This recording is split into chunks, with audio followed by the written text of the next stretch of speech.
নবম দশম বা এসএসসি পরীক্ষার্থীদের গণিত প্রথম অধ্যায় বাস্তব সংখ্যা বা রিয়েল নাম্বারস নিয়ে আমরা আলোচনা করব। বাট এই অধ্যায় যত অঙ্ক আছে আমরা পর্যায়ক্রমে দিয়ে দেব পর্ব হিসাবে। বাস্তব সংখ্যার শ্রেণীবিন্যাস, তো বাস্তব সংখ্যা কত ভাগে ভাগ করেছে, কত প্রকার, কি কি, সবগুলো ডিটেলস আমরা আলোচনা করব। বাট এখানে দেখো ক্লাসিফিকেশন অফ রিয়েল নাম্বারস। তো প্রথম থেকে আমরা শুরু করব। ফার্স্টে আমাদের জানতে হবে বাস্তব সংখ্যা কাকে বলে। বাস্তব সংখ্যা বা রিয়েল নাম্বারস এই বিষয়ে তোমাদের অবশ্যই ভালো করে আইডিয়া থাকতে হবে। তো ফার্স্টে আমরা শুরু করি অঙ্ক থেকে। অঙ্ক বলতে কি বোঝায় বা অঙ্ক কাকে বলে সেইটা আমরা বলি অঙ্ক। সংখ্যা প্রকাশের প্রতীকগুলোকে বলা হয় অঙ্ক। তাহলে অঙ্ক কাকে বলে? সংখ্যা প্রকাশের প্রতীকগুলোকে বলা হয় অঙ্ক। তো অঙ্ক বলা হয় এই যে 1 থেকে শুরু করে 9 পর্যন্ত যে 9টি রয়েছে এগুলোকে আমরা কি বলি? অঙ্ক বলি। এই যে 1 2 3 4 5 6 7 8 9, তো অঙ্ক বলতে কোনগুলো বোঝায় অবশ্যই তোমাদের ফার্স্টে আইডিয়া থাকতে হবে অঙ্ক। তো একটা একটা করে যদি থাকে 1 থেকে 9 পর্যন্ত আলাদা আলাদা যদি থাকে সেইগুলোকে আমরা বলি অঙ্ক। যদি এখানে বলা হয় 5, এটাকে কখনো সংখ্যা বলা যাবে না। মনে করো 6 আছে, এটাকে কখনো সংখ্যা বলা যাবে না। 9 আছে, এটাকে সংখ্যা বলা যাবে না, যাবে হচ্ছে অঙ্ক। এগুলোকে এক একটা আলাদা করে যদি থাকে 1 থেকে 9 পর্যন্ত সেগুলোকে আমরা কি বলবো? অঙ্ক। তো এর সাথে আবার জিরো আছে, জিরো যদি আলাদা একা একা থাকে জিরোটা, তাও সেটা হচ্ছে অঙ্ক। অঙ্কর প্রকারভেদটা আমরা দেখি। আমরা কিন্তু যেগুলো করেছি অনেকের ডিটেলসে জানি না, বাট আমি এইটা ডিটেলসে তোমাদেরকে রিয়েলাইজ করার ট্রাই করব। একটু ভালো করে মনোযোগ সহকারে দেখার ট্রাই করো। অঙ্ক দুই প্রকার।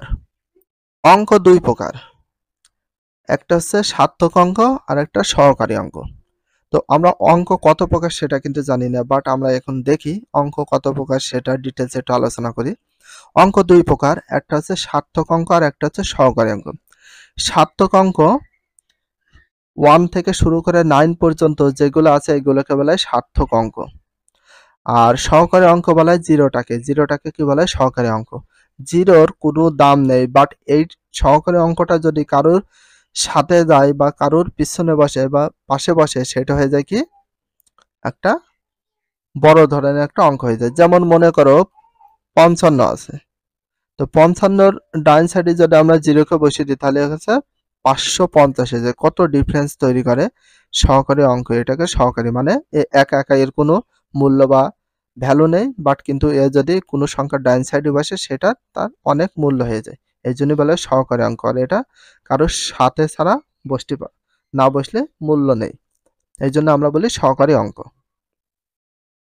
এবার আমরা শিখেছি বাস্তব সংখ্যাটা শিখবো, বাট তার আগে আমরা একটু সংখ্যাটা জানি। সংখ্যা বলতে কি বোঝায়? সংখ্যা কাকে বলে বুঝবো কিভাবে? সংখ্যা হলো এক ধরনের চিহ্ন বিশেষ যা কোনো কিছুর পরিমাণ নির্দেশ করে, যা গণনার কাজে ব্যবহৃত হয়। অন্যভাবে আর একটা সংখ্যা কাকে বলে বলা যায়? সংখ্যা অন্যভাবে আমরা দিয়েছি, দেখো, গাণিতিক ধারণা বা প্রতীক যা দ্বারা পরিমাণ নির্দেশ করে তাকে বলা হয় সংখ্যা। তো সংখ্যা বুঝবো কখন? এখানে বলি, এখানে দেখো 25, 57, 235, 4546 এইগুলোকে বলে সংখ্যা। কয়েকটা অঙ্ক, একটা অঙ্ক যদি একসঙ্গে বসে কোনো অঙ্কের সাথে যদি বসে সেটা হয়ে যায় সংখ্যা। মনে করো 1 আছে, এটা অবশ্যই অঙ্ক। অঙ্কের সাথে যদি কোনো আরেকটা অঙ্ক অ্যাডজাস্ট হয় তাহলে এটা হয়ে যায় কত? 10, আর 10 হলে সেটা হয়ে যাচ্ছে কত? সংখ্যা। মনে করো 225, তার মানে এটা কি? এটা হচ্ছে সংখ্যা। একের অধিক যদি অঙ্ক থাকে সেটাকে বলতে হবে সংখ্যা। তাহলে ক্লিয়ার যে 25 একটার বেশি, এটা একটা বেশি, এটা একটার বেশি, 3টা হয়েছে, এটা একটা বেশি, 4টা হয়েছে, তার মানে এগুলোকে আমরা কি বলতে পারবো? সংখ্যা। তো আশা করি সংখ্যা এবং অঙ্কর ভিতর ডিফারেন্সটা বুঝতে পেরেছে। সংখ্যা কোনটার অঙ্ক। কখনো জিরো অঙ্ক, মনে কর 5 অঙ্ক একা একা আছে, একটি জিরো মানে 0 থেকে 9 পর্যন্ত আছে, একা একা যদি থাকে সেটা অঙ্ক। এর সঙ্গে যদি কোনো সংখ্যা মানে অঙ্ক আরেকটা যুক্ত হয় সেটা হয়ে যাচ্ছে কি?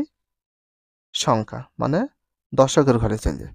অবশ্যই জানতে হবে সংখ্যা দুই প্রকার, একটা হচ্ছে বাস্তব সংখ্যা আর একটা হচ্ছে অবাস্তব সংখ্যা। তাহলে বাস্তব সংখ্যা কোনগুলো অবশ্যই জানতে হবে। বাস্তব সংখ্যা চেনার খুব সহজ ওয়ে আছে। তো বাস্তব সংখ্যার আমরা কয়েকটা সংজ্ঞা দেখি।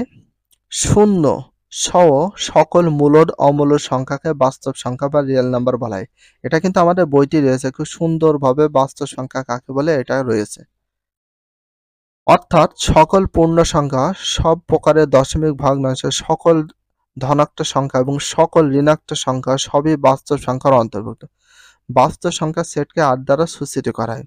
আমরা বাস্তব সংখ্যার সেটকে কি দ্বারা সূচিত করতে পারি? 8 দ্বারা সূচিত করতে পারি, কারণ রিয়েল নাম্বার সংক্ষিপ্ত রূপ হচ্ছে আর। তো বাস্তব সংখ্যা যে কোনো, এই যে শূন্য হতে পারে ধনাত্মক, 4 এর আগে কি চিহ্ন? প্লাস চিহ্ন আছে, তো 4টা হচ্ছে কি ধনাত্মক। -6 আছে, এটা কি হয়ে যাচ্ছে? এটা দেখো হয়ে যাচ্ছে আমাদের কি ঋণাত্মক সংখ্যা। তো ধনাত্মক হোক, ঋণাত্মক, দশমিক সংখ্যা হোক অথবা ভগ্নাংশ হোক, 5/2 হোক, এই যে দশমিক সংখ্যা হতে পারে 7.22, তার 5/2, তারপর ঋণাত্মক, ধনাত্মক, শূন্য, সবগুলোকে বলতে পারি বাস্তব সংখ্যা। তাহলে বাস্তব সংখ্যা সম্পর্কে একটু আইডিয়া আসলো। আমরা অবাস্তব সংখ্যা, যেহেতু আমাদের অধ্যায়ের নাম হচ্ছে বাস্তব সংখ্যা, তো অবাস্তব সংখ্যা কোনগুলো সেগুলো একটু দেখি। কাজে ঋণাত্মক সংখ্যার বর্গমূলকে বলা হয় অবাস্তব সংখ্যা। ঋণাত্মক হতে হবে, কি হতে হবে? ঋণাত্মক। সে সংখ্যার আবার বর্গমূল হতে হবে, বর্গমূলে স্কয়ার বা রুট। ঠিক আছে, মনে করো -3 আছে, রুট -3, এটা হচ্ছে অবাস্তব সংখ্যা। 0 আছে, জিরোটাকে আমরা কি বলতে পারি? অবাস্তব। তো এটা দুই ধরনের জিরো, এটা বাস্তব সংখ্যা বলতে পারি জিরোকে, আবার অবাস্তব। অনেকে বলতে পারে জিরোটাকে বাস্তব এবং অবাস্তব, আসলে কিন্তু জিরো হচ্ছে বাস্তব হয়, অবাস্তব হয়, দুটারই কাজ করে। আর অবাস্তব সংখ্যা চেনার ওয়ে হচ্ছে বর্গমূল হতে হবে, মানে স্কয়ার বা বর্গ থাকতে হবে। আমরা বাস্তব সংখ্যার যে এখানে খুব সুন্দরভাবে শ্রেণী বিন্যাস করা আছে, শ্রেণী বিন্যাসটা দেখো। বাস্তব সংখ্যাকে অরিজিনালি আবার দুই ভাগে ভাগ করা হয়েছে, মূলদ সংখ্যার একটা অমূলদ সংখ্যা। তাহলে মূলদ সংখ্যাটা সর্বপ্রথম আমরা খুব ভালো করে চিনব। মূলদ এবং অমূলদ সংখ্যার ভিতরে সবচেয়ে পরীক্ষা বেশি আসে, তো মূলদ সংখ্যাটা আমরা ভালো করে একটু দেখার চেষ্টা করি। তাহলে বাস্তব সংখ্যা আবার কয় প্রকার বললাম? 2 প্রকার, একটা হচ্ছে মূলদ আর একটা হচ্ছে অমূলদ, যেটা তোমরা ওইখানে ছকের মাধ্যমে বা শ্রেণী বিন্যাসের মাধ্যমে দেখতে পেলে। তো এখানে যে মূলদ সংখ্যা নিয়ে ফার্স্ট আমরা ডিসকাস করি একটু। মূলদ, তো এখানে রয়েছে মূলদ। মূলদ সংখ্যাটা কাকে বলে? মূলদ সংখ্যা হচ্ছে সেই সংখ্যা যে সংখ্যাকে দুইটি পূর্ণ সংখ্যার অনুপাত হিসাবে শূন্য দিয়ে ভাগ করা ছাড়া প্রকাশ করা যায়। শূন্য দিয়ে ভাগ করা ছাড়াও কিন্তু প্রকাশ করা যায়, সেটাকে বলা হয় মূলদ সংখ্যা। তো আরেকটা দেখো, মূলদ সংখ্যাকে দশমিক আকারে প্রকাশ করা যায় এবং তা হয় সসীম ঘর দশমিক পর্যন্ত। তো সসীম ঘর দশমিক পর্যন্ত সেটা অবশ্যই ক্লিয়ার করে বুঝিয়ে দেব। মূলদ সংখ্যা কোনগুলা? যেসব সংখ্যাকে সামান্য ভগ্নাংশে প্রকাশ করা যায় অথচ হরের মান শূন্য নয়, তাদেরকে মূলদ সংখ্যা বলে। হরের মান কিন্তু শূন্য হলে সেটা মূলদ সংখ্যা হবে না। কেমন? যেমন মনে করো রয়েছে 10 আছে, তো 10-এর নিচে আছে শূন্য, তাহলে এটা কি বলতে পারবো না? মূলদ সংখ্যা বলতে পারবো না, এটা অমূলদ হয়ে যাবে। ক্লিয়ার? এবার তাদেরকে বলে মূলদ সংখ্যা। তো মূলদ সংখ্যা সম্পর্কে আমি তোমাদের ডিটেলস একটু বোঝাই ভালো করে। তো ফার্স্টে আমরা একটু এক সাইড থেকে শুরু করি। এখানে দেখো 9 এর মাথায় রুট, তো 9 এর মাথায় যদি আমরা রুট করি তাহলে আমাদের চলে আসে কত? 3। তোমরা প্রথমে রুট টিপবা, তারপর 9 টিপবা। এটা হচ্ছে কিসে? ক্যালকুলেটরে ইউজ করো, তাহলে চলে আসবে কত? দেখো 3। তো এটা আমি তোমাদের একটু ভালো করে দেখাই। সর্বপ্রথম আমরা কি করব? কত রুট টিপবো, রুট টিপার পর কত? 9, তাহলে সমান টিপে দেবো, কত চলে আসবে? এখানে দেখো প্রথমে 9 আমরা টাইপ করলাম, করার পরে এবার রুট টিপে দেবো, চলে আসলো কত? 3। তাহলে এখানে আমাদের কত চলে আসছে? বর্গমূল। এখানে একটু ভালো করে ভাবো, 3 চলে আসছে। মনে করো 4 এর মাথায় রুট আছে, তাহলে এটাকে যদি আমরা রুট করি তাহলে কত আসে? 2। তাহলে আরেকটা দেখে দিই। প্রথমে দেখো কত? 4 টাইপ করলাম, করার পরে রুটকে প্রেস করলাম, কত হলো? 2 চলে আসলো। তাহলে এখানে একটা জিনিস ভাবো তোমরা, এবার যদি আমরা 16কে রুট করি তাও কত চলে আসে? 16কে যদি আমরা রুট করি, অবশ্যই তোমাদের এটা জানার একটা বিষয়, 16কে যদি আমরা রুট করি তাহলে চলে আসে কত? 4 চলে আসে। তাহলে এ থেকে বোঝা যাচ্ছে কি সবগুলো পূর্ণ সংখ্যা হতে হবে, যেগুলোকে আমাদের বর্গ করা যায় সেগুলো হচ্ছে কি মূলদ সংখ্যা হবে। একটু বোঝো, আমি ডিটেলসে সবগুলো বোঝাচ্ছি। তাহলে মূলদ সংখ্যা রুটের বিষয়টা ক্লিয়ার হলো। এবার যে কোনো দশমিক সংখ্যা আবার কি সংখ্যা হতে পারে? মূলদ সংখ্যা হতে পারে। তো আবার কেমন হতে হবে মূলদ সংখ্যা? আচ্ছা একটু দেখি 7/2 আসলে কি মূলদ সংখ্যা? একটু দেখি। মনে করো 7/2 সমান 3 কত? 5। 3.5। তার মানে এখানে দেখো একটা লিমিট আছে, সীমা রয়েছে।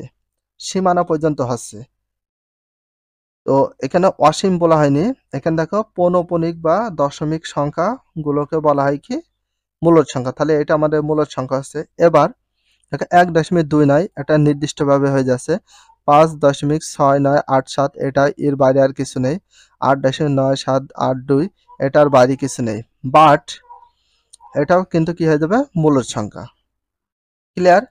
এর লিমিট আছে। তো আমাদের লিমিট তাহলে এখানে আর একটা বিষয় দেখি আমরা।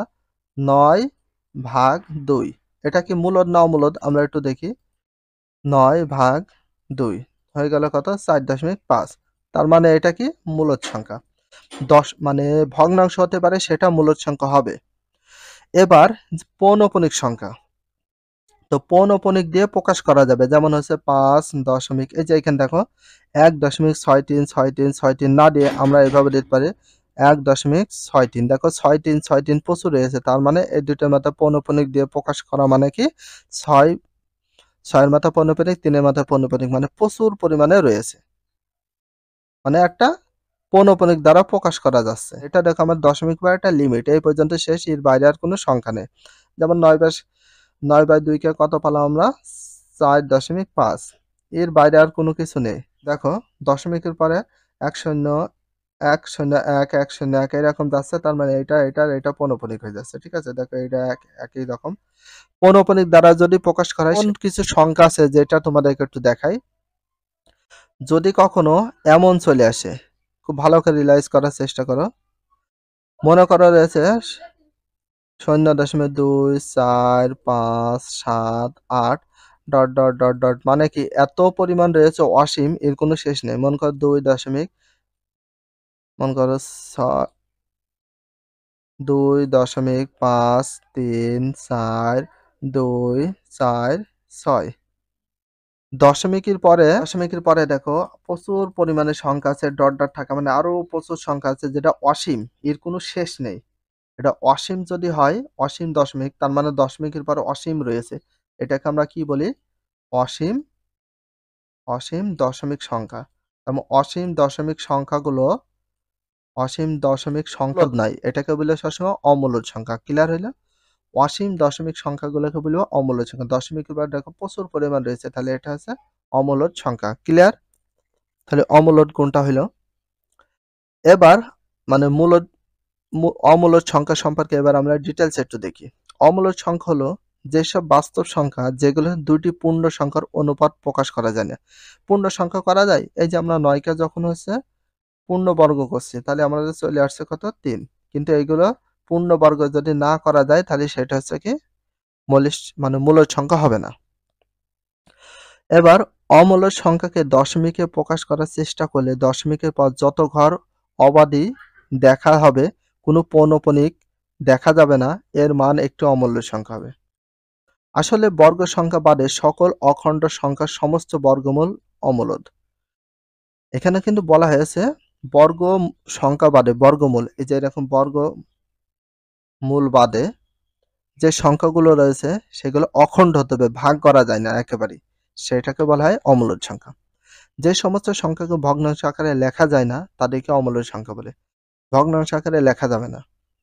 যেমন একটু বলি, যে বাস্তব সংখ্যাকে দুইটি পূর্ণ সংখ্যার অনুপাত প্রকাশ করা যায় না তাকে অমূলদ সংখ্যা বলে। অসীম অনাবৃত্ত দশমিক ভগ্নাংশকে বলা হয় অমূলদ সংখ্যা। তো অসীম বলতে কি? যার কোনো শেষ নেই। অনাবৃত্ত মানে কি? যার মাথায় পৌনঃপুনিক দেয়া হয় না তাকে বলে অনাবৃত্ত। আর দশমিক সংখ্যা মানে দশমিকের পরে ভগ্নাংশকে অমূলদ বলে। যেমন একটু দেখাই, ক নাম্বারটা দেখি। দশমিকের পরে দেখো 4609834006 প্রচুর পরিমাণ রয়েছে। দেখো ডট ডট থাকা মানে দশমিকের পরে শেষ নেই, অসীম।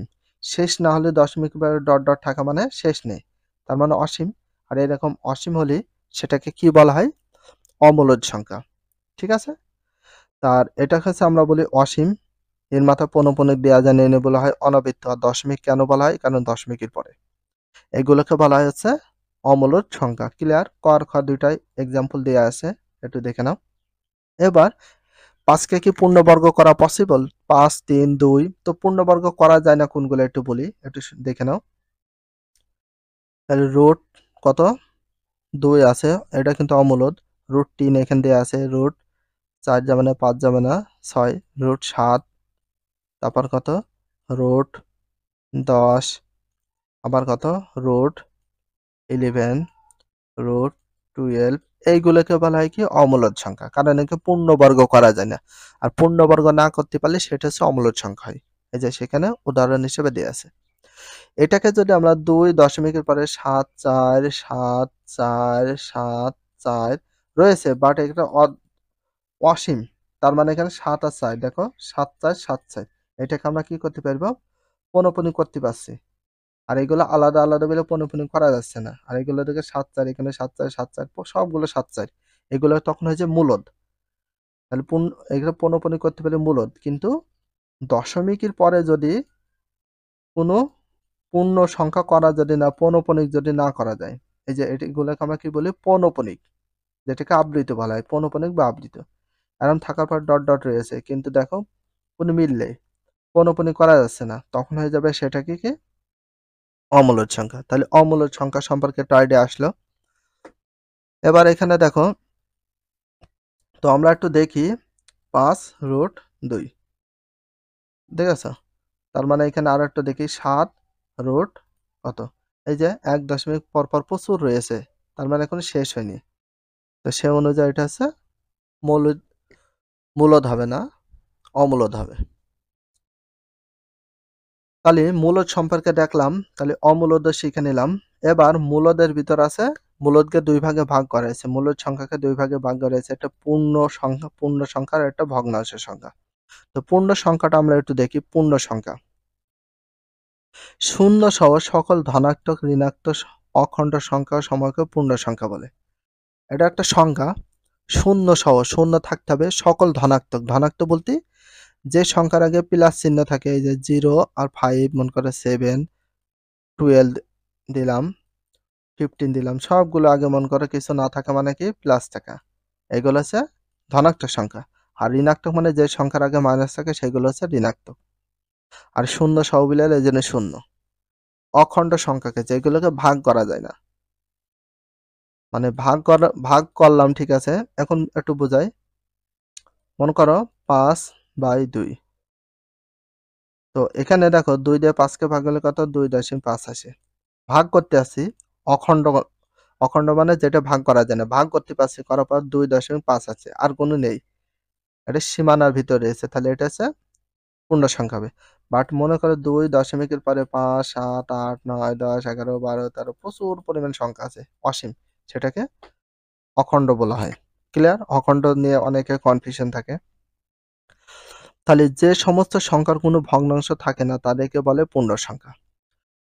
কোনো ভগ্নাংশ থাকবে না সেগুলোকে পূর্ণ সংখ্যা হলো। পূর্ণ সংখ্যা, এটাকে আমরা পূর্ণ সংখ্যা বলতে পারি। তাহলে 4কে বর্গ করলে কত হয়, বা রুট করলে কত হয়? 2 চলে আসে। 9কে যদি রুট করি তাহলে কত চলে? এটাকে আমরা পূর্ণ সংখ্যা বলতে পারি। পূর্ণ সংখ্যার বৈশিষ্ট্য 3টি। তাহলে পূর্ণ সংখ্যার বৈশিষ্ট্য কয়টি? 3টি। তাহলে পূর্ণ সংখ্যার বৈশিষ্ট্য 3টি, সেটা অবশ্যই জানতে হবে, মুখস্থ করবা। সকল ধনাত্মক, সকল ঋণাত্মক আর সকল শূন্য। ধনাত্মক বলতে এই যে বললাম 8 9 7 8 দিলাম, 10 20 120 দিলাম। তো এইগুলো সবগুলো আছে। পৃথিবীর যে কোনো সংখ্যার আগে কোনো চিহ্ন না থাকলে সেটা আমরা ধরে নিই কি সবগুলো আগে প্লাস, এই জন্য এগুলোকে বলে ধনাত্মক। এখন মনে করো 7 আছে, 2 আছে, 3 আছে, প্রত্যেকটা সংখ্যার আগে যদি মাইনাস থাকে সেগুলোকে ধরে নেবো আমরা কি, এখন মনে করো 232 লিখলাম, তার মানে এটা কি ঋণাত্মক, মাইনাস চিহ্ন থাকলে ঋণাত্মক। তাহলে ধনাত্মক সংখ্যা, ঋণাত্মক সংখ্যা চিনতে পারলে, এবার শূন্য সহ, শূন্য বলতে সকলে চেনে শূন্য বা জিরো কে বলা হয়। তাহলে পূর্ণ সংখ্যার বৈশিষ্ট্য কয়টি আমরা শিখলাম? পূর্ণ সংখ্যার টোটাল বৈশিষ্ট্য 3টি। এই 3টি বৈশিষ্ট্য দেখে অবশ্যই তোমাদের চিনে নিতে হবে পূর্ণ সংখ্যা কোনগুলা। তো এখানে পূর্ণ সংখ্যার কথা বলা হয়েছিল। এবার আমরা দেখব ভগ্নাংশ।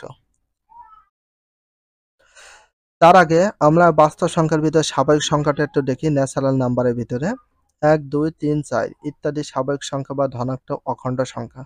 2 3 5 7 ইত্যাদি মৌলিক সংখ্যা, 4 6 8 9 ইত্যাদি যৌগিক সংখ্যা। তো মৌলিক সংখ্যা কোনগুলো আর যৌগিক সংখ্যা কোনগুলো সেগুলো একটু বলি। এক বাদে, এই এক বাদে একটা মৌলিক সংখ্যা নয়, একটা সংখ্যার ভিতরে রয়েছে এক বাদে যে সংখ্যাকে শুধুমাত্র একবার ভাগ করা বা ভাঙা যায় সেগুলোকে বলা হয় মৌলিক সংখ্যা। 1 2 3 4 5 6 একটু দেখাই 7 8 9 10।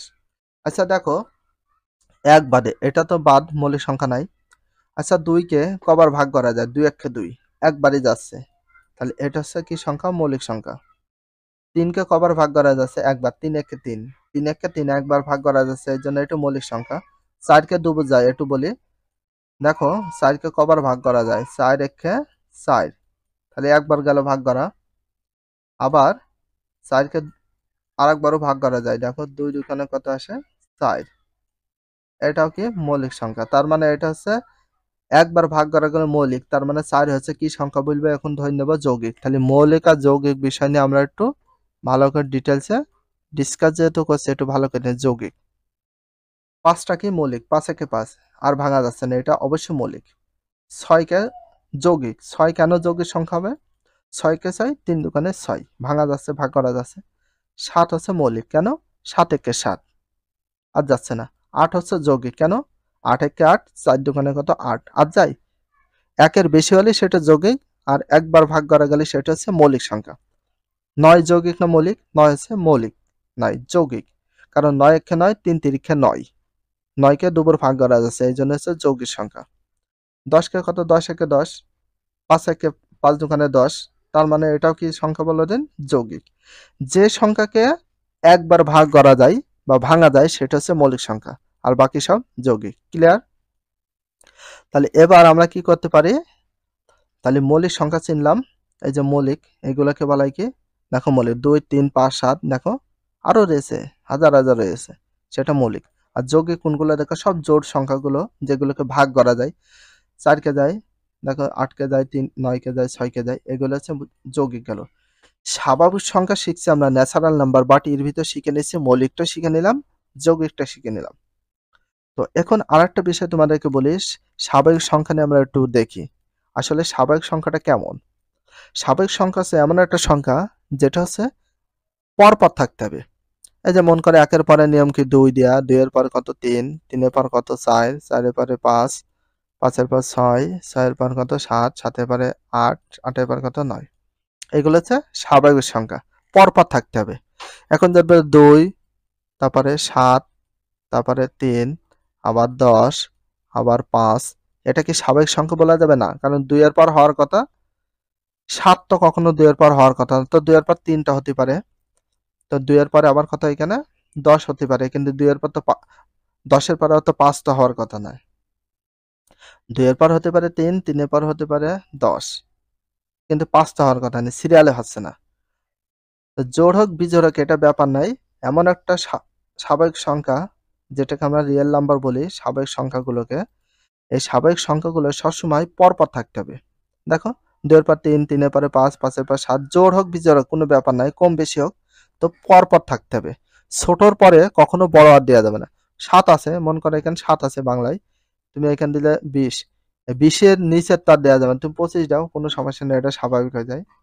কারণ 20-এর পরে 21, 21, 22, 23, 24, 25, 20-এর পরে 25ই যাবে, কারণ 20-এর পর হয় 21, 22, 23, 24, এগুলো দিলাম না, তারপর 25 দিলাম, তাও সমস্যা নেই। কিন্তু 25-এর পরে তুমি যদি আবার 2 দাও তাহলেই তো হবে না, এটা অস্বাভাবিক হয়ে যায়। তো স্বাভাবিক আর অস্বাভাবিক ক্লিয়ার হলো, আশা করি বুঝতে পেরেছো। স্বাভাবিক সংখ্যার গসাগু 1 হলে এদেরকে পরস্পর সমমৌলিক সংখ্যা বলা হয়, যেমন 6, 35 পরস্পরের সমমৌলিক।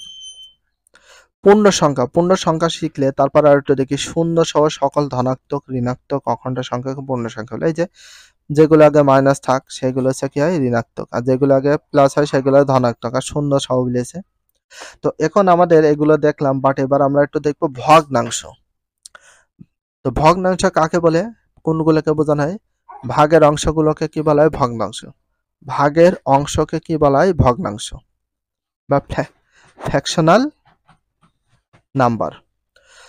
তো ভগ্নাংশ চেনার জন্য আমাদের দুইটা বিষয়কে অবশ্যই ফলো করতে হবে। সে কোন বিষয়গুলো? লব থাকতে হবে উপরে, আর হর থাকতে হবে।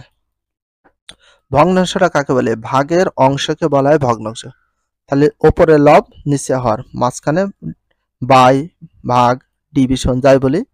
তাহলে উপরে থাকতে হবে লব আর নিচে থাকতে হবে হর, সেটাকে বলবো আমরা ভগ্নাংশ। লব আর হর থাকলে ভগ্নাংশ হবে। তাহলে দেখো, পি বাই কিউ আকারে কোনো সংখ্যাকে সাধারণ ভগ্নাংশের সংখ্যা বা সংক্ষেপে ভগ্নাংশ বলা হয়। তাহলে পি বাই কিউ, এটা হচ্ছে লব আর এটা হচ্ছে হর, বাই চিহ্ন, এই জন্য এটাকে বলবো আমরা ভগ্নাংশ। যেখানে Q not equal 0, Q not equal 1 এবং কিউ দ্বারা পি কিউ নিঃশেষে বিভাজ্য নয়। 1/2, 3/2, -5/3, 4/6 ইত্যাদি সাধারণ ভগ্নাংশের সংখ্যা। কোনো সাধারণ ভগ্নাংশ পি বাই কিউ এর ক্ষেত্রে পি স্মলার দ্যান কিউ হলে ভগ্নাংশ প্রকৃত ভগ্নাংশ আর অপ্রকৃত ভগ্নাংশ। তো এখানে আবার ভগ্নাংশ শিখলাম, লব আর হর থাকলে সেটা ভগ্নাংশ হবে। বাস্ট প্রকৃত ভগ্নাংশ কোনটা আর অপ্রকৃত ভগ্নাংশ সেটা আমরা একটু চিনবো। ভালো করে মন দিয়ে দেখো, প্রকৃত ভগ্নাংশ বলতে কোনগুলোকে বোঝানো হয়েছে আর অপ্রকৃত বলতে কোনগুলোকে বোঝানো হয়েছে সেটা তোমাদেরকে বলি। প্রকৃত ভগ্নাংশ এইটা অবশ্যই মনে রাখবা। ওপরে লব হচ্ছে ছোট আর নিচে হর হচ্ছে সবসময় বড় হতে হবে, সেটা হচ্ছে প্রকৃত। তাহলে প্রকৃত বিষয় নিয়ে আমরা একটু দেখি আসলে প্রকৃত ভগ্নাংশ কেমন হয়, আসলে দেখতে কেমন। সংজ্ঞা শোনার আগে প্রকৃত ভগ্নাংশর বিষয়টা আমার কাছে একটু ক্লিয়ার হও। তো প্রকৃত ভগ্নাংশ বলতে কোনগুলোকে বোঝানো হয়েছে ভালো করে দেখো। প্রকৃত ভগ্নাংশ লব ছোট, আমি শর্টে একটু বুঝে দিই, লব ছোট আর নিচে হর হতে হবে কি বড়। একটু উদাহরণ দিই কয়েকটা। লব হতে হবে ছোট, ও লব আর হর তো থাকবেই প্রকৃত ভগ্নাংশ। ভগ্নাংশ মানে তো উপরে লব আর নিচে কি হয়ে যাবে হর। তো এটার ক্ষেত্রে লব হতে হবে ছোট, হর হতে হবে বড়। যেমন হচ্ছে 1/5, 1/5, 3/6, 7/8 দিলাম। এটা দেখো লব ছোট, হর হচ্ছে বড়। 3/6, তারপর লব হচ্ছে ছোট, হর হচ্ছে বড়। 7/8, লব হচ্ছে ছোট, হর হচ্ছে বড়। তার মানে এটা হয়ে যাচ্ছে কি প্রকৃত ভগ্নাংশ। ক্লিয়ার হইলো প্রকৃত। আর অপ্রকৃত ভগ্নাংশ কোনটা চিনার একটা ওয়ে, অবশ্যই এটার বিপরীত হবে। প্রকৃতের বিপরীত ভগ্নাংশটাকে আমরা অপ্রকৃত বলবো। তা কেমন হয় একটু ভালো করে দেখো। অপ্রকৃত ভগ্নাংশ নিয়ে একটু বলি। অবশ্যই মনে রাখবা, লব হতে হবে কি বড়, হর হতে হবে ছোট। 9/5 দিলাম। তার মানে এটা লব হচ্ছে বড়। দেখো লবগুলো সব বড়। লব হতে হবে বড় আর হর হতে হবে ছোট। লব বড় আর হর যদি ছোট হয় সেটা হচ্ছে কি অপ্রকৃত ভগ্নাংশ। তার মানে 9 কত হয়েছে 5, এটা হচ্ছে কি হইলে বলে দিন, এটা অপ্রকৃত। উপরে এটা বড়, নিচে এটা ছোট। লব বড় আর নিচে হর ছোট হলে সেটা অপ্রকৃত ভগ্নাংশ হয়। আশা করি বুঝতে পেরেছো। এখানে উদাহরণে দেখো, প্রকৃত ভগ্নাংশ উপরে লব গুলো সব দেখো ছোট, এটা হচ্ছে কি প্রকৃত ভগ্নাংশ। আর অপ্রকৃত ভগ্নাংশ একটু উদাহরণ দেখো, প্রত্যেকটা লব বড়, 3 বড় 2 ছোট, 4 বড় 3 ছোট, তো 5 বড় 3 ছোট, 5 বড় 4 ছোট। তার মানে লব গুলো সবসময় বড় হতে হবে আর হর গুলো হতে হবে সবসময় ছোট, সেটা হয়ে যাবে কি প্রকৃত ভগ্নাংশ। তো এইটা আবার কিভাবে কি হয় একটু বলি। এই যে ভগ্নাংশকে আমরা পূর্ণ সংখ্যা শিখে নিলাম, ধনাত্মক থাকছিল, শূন্য, ঋণাত্মক। বাট এবার ভগ্নাংশকে অরিজিনালি 2 ভাগে ভাগ করা হয়েছে। ভগ্নাংশকে 2 ভাগে ভাগ করা হয়েছে। ভগ্নাংশকে একটা সাধারণ ভগ্নাংশ আর একটা দশমিক। সাধারণ ভগ্নাংশটা কেমন আর দশমিকটা কেমন আগে তোমাদের একটু ক্লিয়ার করে দিই। সাধারণ ভগ্নাংশটা কেমন হয় আসলে আমরা এক ভিডিওতে বাস্তব সংখ্যা ডিটেলসে বুঝে নেব। সাধারণ ভগ্নাংশ শর্টে তোমাদের বুঝিয়ে দিই। সাধারণ ভগ্নাংশ আসলে কেমন, দেখতে কেমন, এটা কিন্তু বোঝা উচিত। আর ভিডিওটা A to Z দেখো, সব ডিটেলসে বুঝিয়ে দেবো। সাধারণ ভগ্নাংশ, সাধারণ ভগ্নাংশ হচ্ছে 9 কত দিলাম 3। তো 9 কে যদি আমরা 3 দিয়ে ভাগ করি তাহলে কত হচ্ছে 3। এইটাকে বলে সাধারণ ভগ্নাংশ। মনে করো 4 কে ভাগ করলাম 2 দিয়ে, উপরে লব নিচে হর, লব আর হর থাকলে সেটা ভগ্নাংশ হয়। এটাকে সাধারণ ভগ্নাংশ কেন বলা হয়? 2 দিয়ে 4 কে ভাগ করলে কত আসে? 2। তার মানে অ্যান্সার চলে আসে কত? 2। এখন বলি 20 কে যদি আমরা 5 দিয়ে ভাগ করি তাহলে কত আসে? 4 5 20, 4 আসে। এটা কেটে দিই বা যাই করি না কেন ভাগ করি সেটা 4 আসে। যদি এরকম হয় মানে লব আর হর যদি নিঃশেষ হয়ে যায়, যেমন হচ্ছে আর একটা দেখি 30 আছে, আমি নিচে দিলাম হচ্ছে 5, তাহলে 5 দিয়ে যে 30 কে ভাগ করি কত? 5 ভাগ 30। দেখো কোনো দশমিক আসছে না, কোনো দশমিক আসছে? ভাগ করলে কিন্তু সুন্দরভাবে ভাগটা হয়ে যাচ্ছে, কোনো দশমিক কিচ্ছু আসছে না, তখন হচ্ছে সেটাকে বলবে সাধারণ ভগ্নাংশ। দশমিক না আসলে সেটা হচ্ছে সাধারণ ভগ্নাংশ। আর যদি কখনো দশমিক চলে আসে সেটাকে বলবো, দেখো একটু দেখো সাধারণ ভগ্নাংশ কোনটা। তো সাধারণ ভগ্নাংশ সেটাই আমরা একটু ভালো করে দেখবো। দশমিক যদি না আসে সেটা সাধারণ ভগ্নাংশ, বাট দশমিক ভগ্নাংশ আবার কেমন হয়? হ্যাবিট না থাকলে যা হয়। তো দশমিক ভগ্নাংশ বলতে এরকম, মনে করো এই 2 দিয়ে 7 কে ভাগ করে আমার চলে আসে 3.5। আবার মনে করো 3 কে যদি 2 দিয়ে ভাগ করি চলে আসে 1.5। আবার 4 কে যদি আমরা 3 দিয়ে ভাগ দিই তাহলে চলে আসে কত? 1 দশমিক যায় কত? 3 3 1 3, 3 3 9। তো এরকম মতো চলে আসে। তো যাই হোক, দশমিক দেখো ভগ্নাংশকে যখন আমরা ভাগ করব, ভাগ করার পর যখনই আমাদের দশমিক আসবে, এরকম যদি দশমিক আসে সেটা হচ্ছে দশমিক ভগ্নাংশ হয়ে যাবে। আর এই দশমিক ভগ্নাংশ নিয়ে তোমাদের আর কোনো ডাউট নেই, খালি সাধারণ ভগ্নাংশ কোনটা দশমিক ভগ্নাংশ কোনটা সেটা বুঝিয়ে দিলাম। তাহলে মূলদ সংখ্যা কোনটা সেটা তো বোঝাইছে। পূর্ণ, তারপরে মূলদ সংখ্যা নিয়ে আমরা আলোচনা করেছি। অমূলদ সংখ্যা কোনগুলো হয় সেটা নিয়ে আমরা কি করেছি? আলোচনা করেছি। দেখো অমূলদ সংখ্যা দেখো এমন ভাবে ভাগ করে করেছি ক্যালকুলেশন, √5 করার পরে যা হবে সেটাকে 2 দিয়ে ভাগ করার পরে দেখো ডট ডট হিসেবে চলে আসছে। অসীম, যার কোনো শেষ নেই, সেটা হচ্ছে অমূলদ সংখ্যা হবে। দশমিকের পর যার শেষ হবে না সেটা হচ্ছে অমূলদ সংখ্যা হবে পূর্ণবর্গ করার পরে। এই যে এটাকে পূর্ণবর্গ করছি, 2 কে পূর্ণবর্গ হয়েছে, প্রচুর পরিমাণে আছে আরো। 2 √5/2 কে পূর্ণবর্গ করে প্রচুর আছে, এই জন্য এগুলোকে বলা হয় কি? পূর্ণবর্গ সংখ্যা নাই, এই জন্য বলে অমূলদ সংখ্যা। তাহলে দশমিক ভগ্নাংশ আমরা তো চিনে নিলাম। তার আগে একটু দেখি মূলদ সংখ্যা অমূলদ সংখ্যাকে দশমিক দিয়ে প্রকাশ করলে এদেরকে দশমিক ভগ্নাংশ। ওই যে যেমন দেখালাম 3 কে যদি দেখো 3.0, 5 কে 2 দিয়ে যদি ভাগ করি 2.5, 3 দিয়ে 10 কে ভাগ করলে 3 দশমিক ডট ডট দেখো প্রচুর চলে আসছে।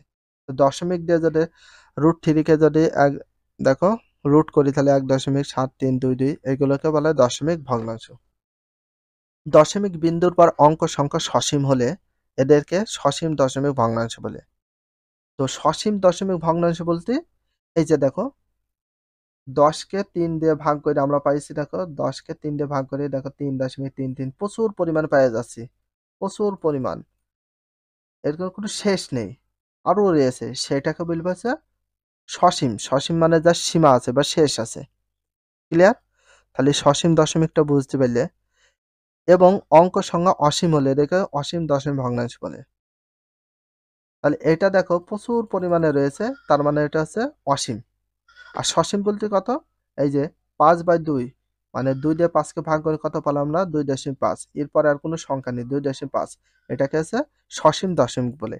আর যদি ডট ডট দিয়ে প্রচুর থাকে দশমিকের পরে সেটা হচ্ছে অসীম দশমিক ভগ্নাংশ বলা হয়। তো এখানে বলা হয়েছে দশমিক ভগ্নাংশকে 2 ভাগে ভাগ করেছে, একটা হচ্ছে সসীম আর একটা অসীম আবৃত। তো সসীম, সসীম বলতে কি বোঝায় সেটা তোমাদের জানতে হবে। সসীম মানে যা শেষ আছে। তাহলে আমরা এই যে কিছুক্ষণ আগে যেটা দেখলাম সসীম মানে কি? তার যা শেষ আছে, এই যে। তো এখন 3 কে যদি আমরা 2 দিয়েও ভাগ করি তাহলে কত আসে? 1.5। এটা হচ্ছে সসীম, যা শেষ আছে, দশমিকের পরে শেষ হয়ে গেছে, আর কিছু নেই, এই জন্য এটা করে সসীম দশমিক ভগ্নাংশ। আর অসীম দশমিক ভগ্নাংশকে দশমিকের প্রচুর পরিমাণে থাকবে, প্রচুর পরিমাণ। দেখো এটা হচ্ছে অসীম দশমিক ভগ্নাংশ। আর অসীম দশমিক ভগ্নাংশ এমন একটা সংখ্যা, অসীম দশমিক ভগ্নাংশ, সেটা পরে কি থাকতে বলেছে? অসীম দশমিক ভগ্নাংশের মধ্যে দশমিক বিন্দুর পর কিছু অঙ্কের পুনরাবৃত্তি হলে তাদেরকে অসীম আবৃত দশমিক ভগ্নাংশ বলে। পুনরাবৃত্তি, তো পুনরাবৃত্তি বলতে কি, অসীম আবৃত পুনরাবৃত্তি হলে সেটা অসীম আবৃত ভগ্নাংশ। সসীম বুঝলাম, অসীম বুঝলাম, তার কোনো শেষ নেই, কিন্তু অসীম আবৃত বলতে কি বোঝায়? অসীম আবৃত বলতে সেটাকে বোঝায় দশমিকের পরে দেখো 3 3 3 একই রকম বারবার চলে এসে, এটা হচ্ছে আবৃত, মানে এর মাথায় আমরা কি দিতে পারি, পৌনঃপুনিক দিতে পারবো, এটা এটা এটা। যেমন হচ্ছে 2.3 4 3 4 ডট ডট থাক না কেন, সেটাকে আমরা বলবো অসীম, এর কোনো শেষ নেই। এই দুইটার মাথায় পৌনঃপুনিক দেওয়া যায়, এই দুইটা গুলো দেওয়া একই, তো এগুলোকে বলা হয় অসীম দশমিক ভগ্নাংশ, সেটাকে আবৃত, আবৃত। তাহলে অসীম আবৃত ভগ্নাংশ সংখ্যা, তাহলে ক্লিয়ার হয়ে গেল। পুনরাবৃত্তি হলে অসীম আবৃত দশমিক ভগ্নাংশের সংখ্যা হয়ে যাবে। তাহলে অসীম আবৃত দশমিক ভগ্নাংশ বলতে পৌনঃপুনিক হতে হবে। অসীম বলতে যার শেষ নেই, দেখো এটার কোনো শেষ নেই, আবৃত হতে হবে। তো দশমে দেখো 2 3, এটা 2 3, তার মানে এর মাথায় আমরা পৌনঃপুনিক দিতে পারবো, একইটা পুনরাবৃত্তি ঘটছে, পৌনঃপুনিক দিতে পারলে সেটা আবৃত হয়ে যাবে। দশমিক ভগ্নাংশ দশমিক পরে যা হয়।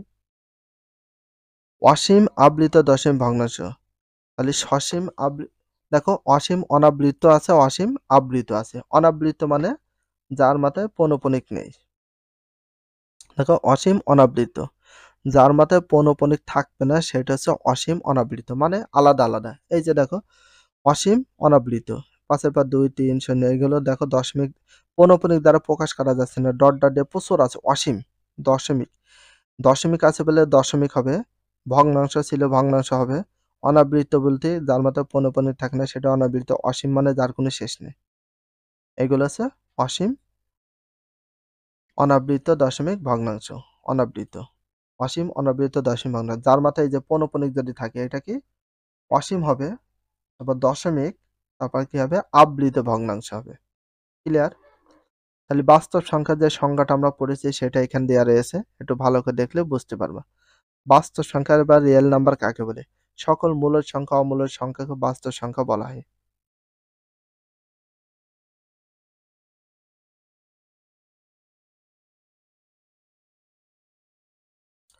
তো বিষয়টা বুঝতে পেরেছো? তার ভিতর এখানে আমাদের রয়েছে, একটু দেখি। তাহলে দশমিক, সসীম আর অসীম দশমিক বুঝলাম, সাধারণ ভগ্নাংশের প্রকৃত অপ্রকৃত বুঝেছি, প্রকৃত ভগ্নাংশটা বুঝে ফেলেছি, অপ্রকৃত বুঝেছি, আর কিন্তু মিশ্র ভগ্নাংশটা আমরা এখনো বুঝতে পারিনি। তো মিশ্র ভগ্নাংশ কোনগুলো হয় সেটা দেখবো। চলো আমরা মিশ্রটা আগে একটু দেখে আসি। তো ধনাত্মক সংখ্যা সম্পর্কে আমরা জেনেছি, শূন্য থেকে বড় সকল বাস্তব সংখ্যাকে ধনাত্মক সংখ্যা বলা হয়। শূন্য থেকে বড়, শূন্য চেয়ে কি বড় হতে হবে, তাহলে ধনাত্মক সংখ্যা কাকে বলে অবশ্যই জানতে হবে। ধনাত্মক সংখ্যা শূন্য থেকে বড় সকল বাস্তব সংখ্যাকে ধনাত্মক সংখ্যা বলে। যে সংখ্যার আগে প্লাস থাকবে সেইটাকে বলতে পারবে কি ধনাত্মক সংখ্যা। দেখো সব সংখ্যাগুলো আগে প্লাস আছে, সেটা অসীম দশমিক সে কি কি হইলো সেটা দেখার দরকার নেই। প্লাস থাকলে ধনাত্মক, আর মাইনাস থাকলে সেটা হচ্ছে ঋণাত্মক। শূন্য থেকে ছোট, শূন্য চেয়ে ছোট হতে হবে, এটা আবার কি সংজ্ঞাটাই। ঋণাত্মক সংখ্যা কাকে বলে? শূন্য বা জিরোর চেয়ে ছোট সকল বাস্তব সংখ্যাকে ঋণাত্মক সংখ্যা বলে। সবগুলো আগে যদি মাইনাস থাকে সেটাকে কি বলবো আমরা? ঋণাত্মক সংখ্যা বলবো, অবশ্যই ঋণাত্মক সংখ্যা বলবো। অঋণাত্মক মানে কি? যেগুলো ঋণাত্মক নয়, মাইনাস থাকে, তার মানে প্লাস। শূন্য সহ সকল ধনাত্মক সংখ্যাকে অঋণাত্মক সংখ্যা বলা হয়। যেমন শূন্য সহ সবগুলোর আগে প্লাস আছে, এই জন্য বলা হয় কি অঋণাত্মক সংখ্যা। ক্লিয়ার হইলো? তো এখানে আমাদের কিছু বিষয় বাকি আছে, সেটা আমরা একটু দেখবো। ধনাত্মক সংখ্যার ভিতর আমরা মৌলিক সংখ্যা নিয়ে আলোচনা করেছি। ধনাত্মক শিখেছি, শূন্য, ঋণাত্মক শিখলাম, সাধারণ ভগ্নাংশ শিখলাম, দশমিক ভগ্নাংশ শিখলাম, পূর্ণ সংখ্যা ভগ্নাংশ শিখলাম, তারপর মূলদ শিখলাম, অমূলদ শিখলাম, বাট এখানে মৌলিক সংখ্যা শিখেছি এক বাদে। ধনাত্মক সংখ্যাকে কয় ভাগে ভাগ করেছে? 3 ভাগে, একটা মৌলিক, একটা ওয়ান, আর একটা যৌগিক। তো ওয়ানটা কি? ধনাত্মক সংখ্যা, বাট মৌলিক সংখ্যা, মৌলিক সংখ্যা যে সংখ্যাকে শুধুমাত্র এক বাদে একবার ভাঙা যায় সেগুলোকে মৌলিক সংখ্যা বলা হয়। যৌগিক সংখ্যা একের বেশি যদি ভাঙা যায়, ভাগ করা যায়, সেটা হচ্ছে যৌগিক সংখ্যা। এটা শিখলাম। বাট অসীম অনাবৃত্ত দশমিক শিখেছি। অসীম অনাবৃত্ত বলতে অসীম, মন করো 10.0 7 9 2 4 ডট ডট ডট। এটা হচ্ছে দশমিক হলো অসীম, তার মানে অসীম দশমিক হয়েছে। অনাবৃত এর মাথায় কি অনাবৃত মানে মানে পৌনঃপুনিক দিতে পারবো না, কারণ একইটা নাই। এইটার মাথায় আমরা পৌনঃপুনিক দিতে পারবো 2 শূন্য 2 শূন্য 2 শূন্য, বারবার পুনরাবৃত্তি হচ্ছে, কিন্তু তারপর আমরা এই দুইটার মাথায় দিলে সবগুলো ধরে নিয়ে যায়। এটাকে কি বলতে পারি আমরা? আবৃত। আর এটাকে বলবো আমরা অনাবৃত। এটা শিখে নিলাম। তো আবৃত অনাবৃত সবকিছু আমরা ভালোভাবে ডিটেলসে দেখলাম। তাহলে যৌগিক শিখলাম, প্রকৃত অপ্রকৃত মিশ্ররা। সসীম শিখেছি, যার শেষ আছে, সীমা আছে।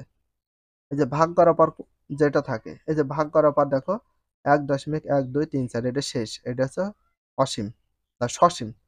আর এটা হচ্ছে পৌনঃপুনিক আবৃত, অসীম আবৃত।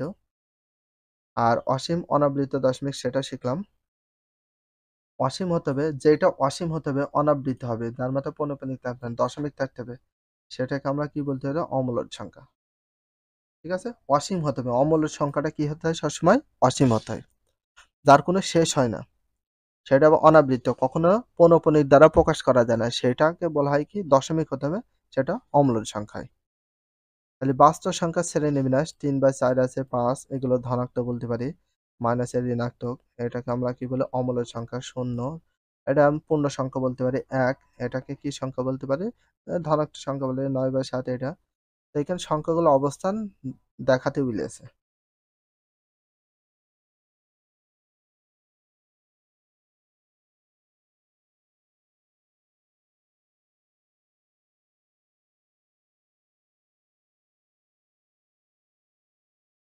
তো এখানে কিছু অঙ্ক দিয়েছে, দেখো উদাহরণ। তো আমরা মূলদ, অমূলদ এবং বাস্তব সংখ্যা নিয়ে ডিটেলসে আলোচনা করলাম। যে ছকটা ছিল এখানে প্রকারভেদ শ্রেণী বিভাগ ছিল, সেটা আমরা আলোচনা করলাম। সংখ্যার ইতিহাস মানব সভ্যতার ইতিহাসের মতোই প্রাচীন।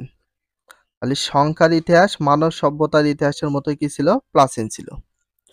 পরিমাণকে প্রতীক দিয়ে সংখ্যা আকারে প্রকাশ করার পদ্ধতি থেকে গণিতের উৎপত্তি। মানে পরিমাণকে প্রতীক দিয়ে, আগে কিন্তু যেসব পরিমাণ দেখা যেত সেই পরিমাণগুলোকে প্রতীক দ্বারা কি করা হতো? সেটা নির্দেশ করা হতো, বা সে প্রতীক দিয়ে সেটা চিহ্নিত করা হতো। তো এখন সংখ্যা আকারে সেটা প্রকাশ করার পদ্ধতি থেকে গণিতের উৎপত্তি হয়েছে। গ্রিক দার্শনিক অ্যারিস্টটলের মতে, তাহলে অ্যারিস্টটল কোন দেশের দার্শনিক ছিল? গ্রিক দার্শনিক ছিল।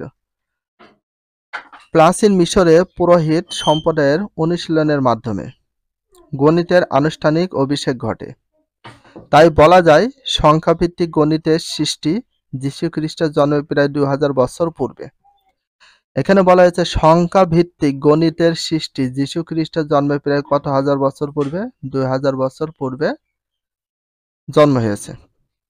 এরপর নানান জাতি বা সভ্যতা হাত ঘুরে সংখ্যা বা সংখ্যারীতি অধুনা একটি সর্বজনীন রূপ ধারণ করেছে। স্বাভাবিক সংখ্যার গণনার প্রয়োজনে প্রাচীন ভারতবর্ষে গণিত বিজ্ঞান সর্বপ্রথম 0-10 ভিত্তিক স্থানীয় মান পদ্ধতি প্রচলন করেন। তাহলে এখানে বলা হয়েছে স্বাভাবিক সংখ্যার গণনার প্রয়োজনে প্রাচীন ভারতবর্ষে, কোথায়? প্রাচীন ভারতবর্ষে সর্বপ্রথম 0-10 ভিত্তিক স্থানীয় মান পদ্ধতি প্রচলন ঘটে। সর্বপ্রথম কোথায় ঘটে? সর্বপ্রথম 0 বা 10 ভিত্তিক স্থানীয় মান পদ্ধতি প্রচলন করেন কোন দেশে, বা প্রচলন ঘটে কোন দেশে? ভারতবর্ষে, যা সংখ্যা বর্ণনায় একটি মাইল ফলক হিসেবে বিবেচিত হয়। পরে ভারতীয় ও চীনা গণিতবিদগণ শূন্য, ঋণাত্মক, বাস্তব, পূর্ণ ও ভগ্নাংশের ধারণার বিস্তৃতি ঘটান, যা মধ্যযুগে আরবীয় গণিতবিদগণ ভিত্তি হিসাবে গ্রহণ করেন। তো এখানে শূন্য কোনগুলো, ঋণাত্মক সংখ্যা কোনগুলো, বাস্তব সংখ্যা কোনগুলো, পূর্ণ সংখ্যা কোনগুলো, ভগ্নাংশ কোনগুলো, সেগুলো আলোচনা করা হয়েছে। তো 10 ভিত্তিক ভগ্নাংশের সাহায্যে সংখ্যা প্রকাশের কৃতিত্ব মধ্যপ্রাচ্যের মুসলিম গণিতবিদদের বলে মনে করা হয়। তাহলে 10 ভিত্তিক ভগ্নাংশের সংখ্যা মানে সাহায্যে সংখ্যা প্রকাশের কৃতিত্ব কাদের ছিল?